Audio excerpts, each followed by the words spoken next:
नमस्कार मित्रांनो, स्वागत आहे आपलं केबीज बायोलॉजी या यूट्यूब चॅनलमध्ये। तर आज आपण या व्हिडिओमध्ये बघणार आहोत ब्लड आगार।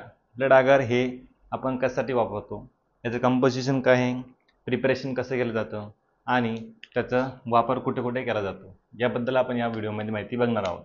तर ब्लड आगार हे कशासाठी वापरले जातं, तर ब्लड आगार हे जे ऑर्गॅनिझम नॉर्मल मीडियमवरती ग्रो होत नाही, जसं की न्यूट्रिएंट आगार, बरोबर, सॅब्रोडक्स आगार, SCDA या मीडियमवरती जे ग्रो होत नाही अशा ऑर्गॅनिझमसाठी ब्लड आगारचा वापर केला जातो। तर ब्लड आगार हे वापरलं जातं मेनली ज्या ऑर्गॅनिझमला जे फास्टिडियस ऑर्गॅनिझम आहे, फास्टिडियस ऑर्गॅनिझमसाठी ब्लड आगारचा वापर केला जातो। तर जे फास्टिडियस ऑर्गॅनिझम आहेत जसे की स्ट्रेप्टोकोकाय, स्टाफिलोकोकस, एंटेरोकोकस, निमोनोकोकाय हे जे बॅक्टेरिया आहेत यांच्या ग्रोथसाठी हा ब्लड आगार वापरला जातो। यामध्ये जे सिलेक्टिव्ह मीडियम म्हणून पण याचा वापर केला जातो, जसं की जे स्ट्रेप्टोकोकाय आहे, स्टाफिलोकोकस आहे, जे RBCsला हिमोलाइज करतात, म्हणजे RBCsला ते बस्ट करतात, असे काही ऑर्गॅनिझम्स आहेत। तर त्या ऑर्गॅनिझमवरतून आपण अल्फा हिमोलिसिस, बीटा हिमोलिसिस याच्यामधून आपण जे ब्लड आगारवरती अल्फा हिमोलिसिस असेल, बीटा हिमोलिसिस असेल, तर स्टॅफिलोकोकस आहे, स्ट्रेप्टोकोकस आहे, याबद्दल आपण माहिती करून घेऊ शकतो। तर हे सिलेक्टिव्ह मीडियम म्हणून पण याचा वापर केला जातो। तर ब्लड आगार हा क्लिनिकल मायक्रोबायोलॉजीमध्ये किंवा क्लिनिकल टेस्टिंगसाठी हा सर्वात इम्पॉर्टंट मीडियम हा म्हणून वापरला येतो। तर त्याचं जे कंपोजिशन आहे ते म्हणजे काय, त्यामध्ये पेप्टोन 15 ग्राम, लिव्हर एक्स्ट्रॅक्ट 2.5 ग्राम, ईस्ट एक्स्ट्रॅक्ट 5 ग्राम, NaCl म्हणजे सोडियम क्लोराईड हे 5 ग्राम आणि आगार जो आहे तो 15 ग्राम पाहिजे। त्यानंतर हे याच्यामध्ये डिस्टिल वॉटर 1 लिटर आणि त्याचा जो pH असेल तो pH किती पाहिजे, 7.4। हा बेसिक pH आहे, 7.4 प्लस और मायनस 0.2।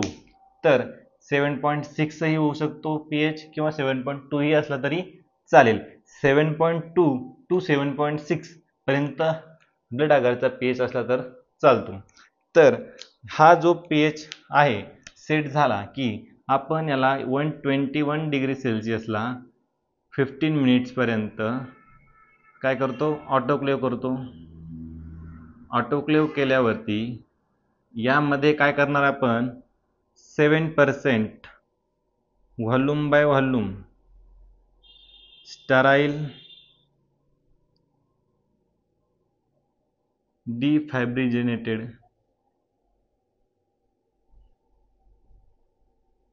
ब्लड यामध्ये ॲड करणार। तर हे 7% डिफायब्रिनेटेड स्टराइल ब्लड ॲड करताना याचं जे टेम्परेचर असेल मीडियमचं ते 45 डिग्री सेल्सिअस ते 50 डिग्री सेल्सिअस असलं पाहिजे। जेव्हा हे 50 डिग्रीच्या अबोव असेल तर ज्या RBC असतात ब्लडमधल्या त्या काय होतात, डिस्ट्रॉय होतात।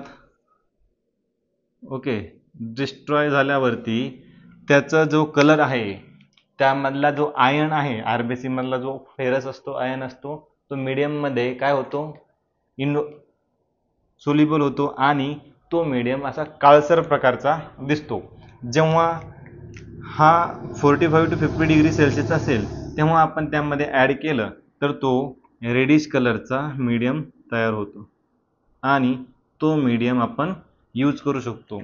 जेव्हा हा मीडियम RBC बस्ट होऊन डिस्ट्रॉय होऊन तो तयार होतो काळसर प्रकारचा, त्याला चॉकलेट कलर येतो, चॉकलेट कलर येतो।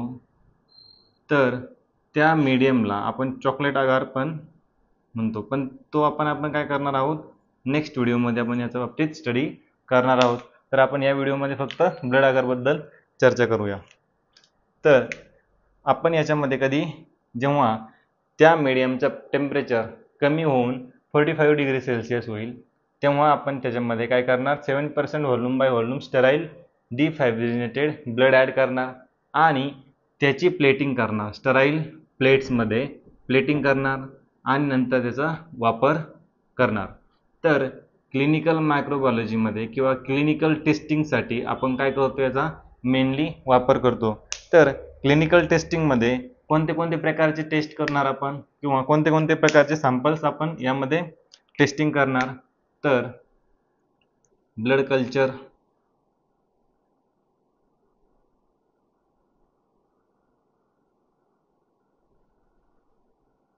पस कल्चर,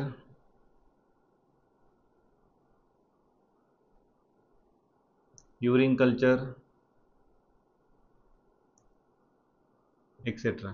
अशा प्रकारचे जे कल्चर असतील तर याचा काय आपण करणार, वापर करणार आणि यामधून जे ऑर्गॅनिझम्स आहेत ते आयडेंटिफाय करणार किंवा आयडेंटिफाय करण्यासाठी याचे ऑर्गॅनिझमची ग्रोथ करणार. कशावरती? ब्लड आगारवरती. तर याच्यामध्ये जे मेनली जे फास्टिडियस ऑर्गॅनिझम आहे, स्ट्रेप्टोकोकाय स्पेसिस, स्टॅफिलोकोकस,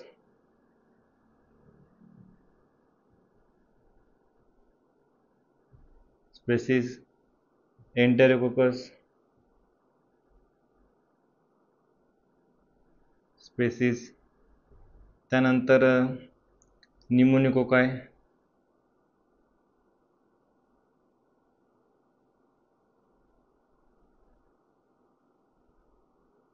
स्पेसिस एक्सेट्रा.